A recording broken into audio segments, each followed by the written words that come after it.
Did you ever wonder why so many of us have to live like this? And why some people are rich and others poor? And how come there are so many wars? To answer this, we'll have to begin by going far back in time, right back to the Middle Ages. Let's go and take a look at what life was like then.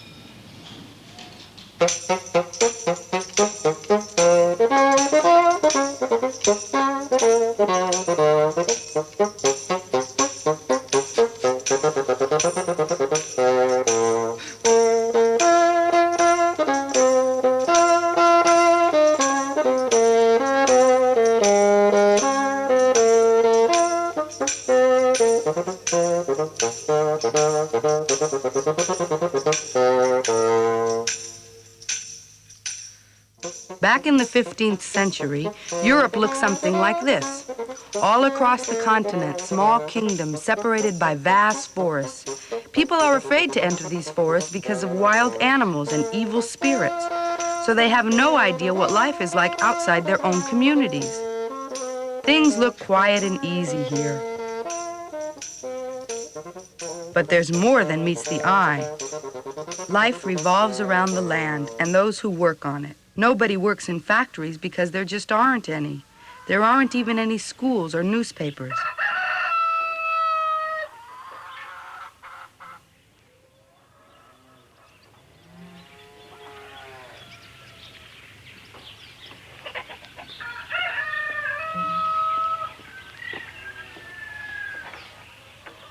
There's nothing but the land, and the peasants working in the fields, and the craftsmen in the village making plows and tools and building houses. And then, of course, there's the landlord living in his castle, and the priest preaching in the church. It's the peasants and the craftsmen who have to make everything, food and clothes and everything necessary to live.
But the landlord and the priest make absolutely nothing, and yet they eat, drink, dress, and live better than anybody else around. How can that be? It's easy. The landlord and the church own all the land. And they get rich because the peasants and the craftsmen who own no land themselves have to pay rent both to the church and to the landlord in order to live and work there. They pay this rent not with money, but with the things they make, and not many of them dare to protest. To hell with it. I can't bear it any longer. What's that I hear? What's that I hear? Come on, get that sack on your back again. Oh! Oh! I'll teach you a lesson you won't forget, peasant. What the hell do you think you're doing, louse? Move on, there's taxes to be paid. Hop to it. Move on, hop to it. John, do my eyes deceive me? Will you not work, my son? Do you not know that God has put man on this earth to toil by the sweat of his brow? If you do not work, my son, you will go straight to hell, where you will suffer pain and torture and torment for all eternity.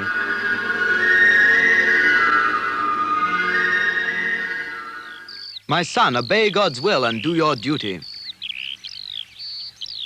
It's obvious that people are divided into different classes.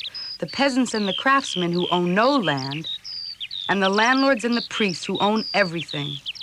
Do you think it's right that the peasants and craftsmen should pay rent to the landowners? I suppose it's always been like that, hasn't it? Just between you and me, lass, we common folk could well get by without the landowners. But what do you think they do without us, then? Me own granddad was a rebel boy. He was. See, we had this bad year, and we was all terrible hungry. And he said to us, don't go paying no more rent. Where did it get us all? He was hanged high from a tree. And you know the priest said he would go to hell. Naturally, they should pay us rent. Do they imagine they can live off our land for nothing at all? Dirty peasants. For heaven's sake, they'd have nothing at all if it weren't for my father and his father and his father's mother. 'Tis the will of God that they be both rich and poor. For he who has, to him shall more be given, and for he who has not, from him shall be taken even what he hath. If God ordains that the poor should pay taxes, so let it be.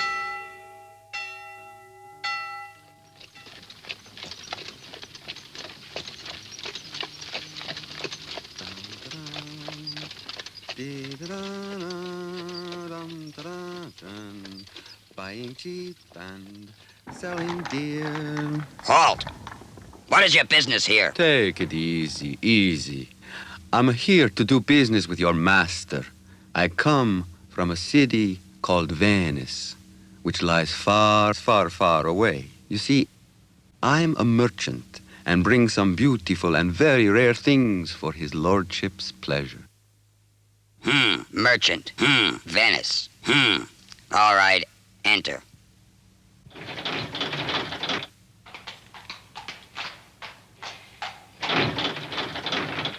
Just take a look at what I've got for you. It's beautiful. It's called a pepper, and they take away the bad taste from last year's pork. That's not all. Take a look at this. Oh, beautiful. You can see through it. Please, be careful. It's called glass. What can we give him to keep this? Well, we have eggs and butter and honey. Or maybe you'd rather have some of the wonderful goods made by our craftsmen in the village. Swords, perhaps, or woolen cloth, or whatever takes your fancy. Cloth like this is just what they want back in Venice. It's a good deal for me. See, va bene. I take 10 rolls of this cloth here. It's trifle expensive. But all right, then. But it is really rather expensive. Expensive? Expensive? But where else you gonna get it? Very well, then. You'll have your cloth, and we'll keep the glass. Look at that. Old Potbelly paying for his fancy goods from Venice, with the cloth taken from the villagers. Now, let's all have some fun.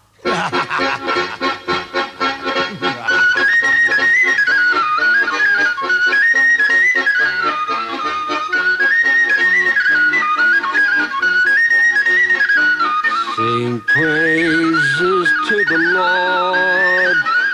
He forgets not his own.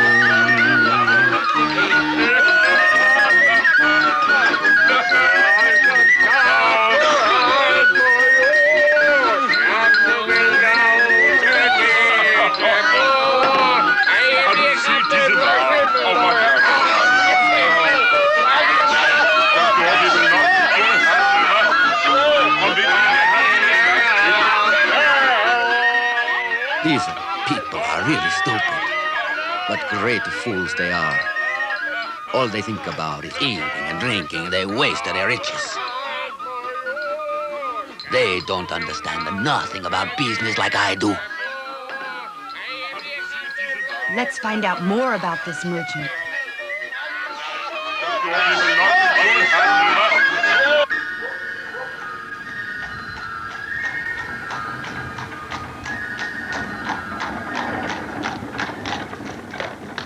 Halt! Nobody passes here without paying his lordship's toll. Pay up. Pay up. Allora, what's this then? The merchant might seem out of place here because he doesn't own any land, and he doesn't work on it, and he certainly doesn't make anything like the craftsmen do. All the merchant does is buy and sell. And what's the trick to that? I'm a merchant, come from Venice, and I'm shrewd, that's very clear. Good at making lots of money, buying cheap and selling dear. I buy pepper for a penny, turn and sell it for 5 or 6. 4 or 5 will be my profit. What do they know? They're just hicks. When you find out how it all works, profits pour in endlessly. For with know-how and some money, you can live quite comfortably. Venice, a city in southern Europe, the major trade center between East and West. When the merchant returned, he exchanged his cloth for money. This money, called capital, he used to earn even more money. This is how it worked. With the capital, he bought exotic goods from Arabian merchants. These fine spices and silks came all the way from India, Africa, Arabia, and China.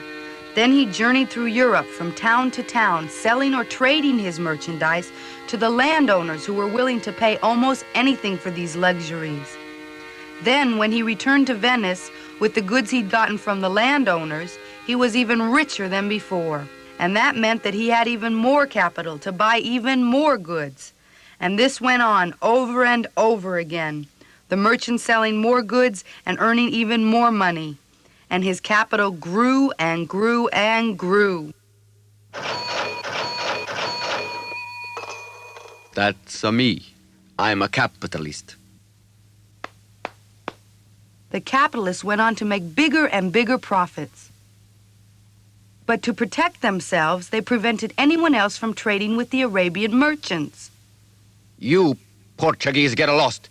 We'll do the trading with the Arabians, not you. Can't we even buy a few things from the Arabians? What's the difference to you? No, you stay out of it.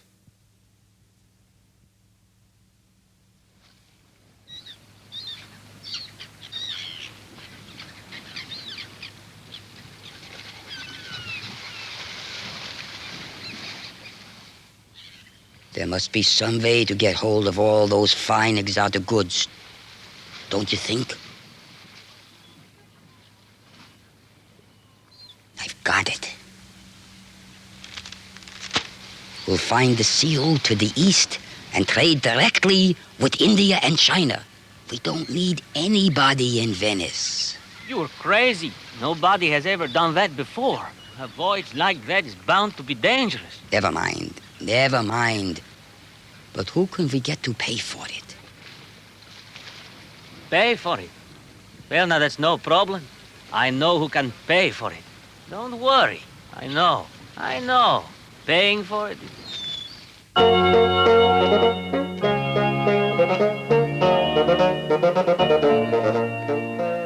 The next day, at the court of King Manuel the Happy. Your illustrious majesty, if your highness would give us enough money for a couple of ships and a little gold and something to barter with, just imagine. Then we can bring home riches that your majesty has never dreamed of. Gold? Ships? Well, we see that could well be a profitable venture. How much do you need?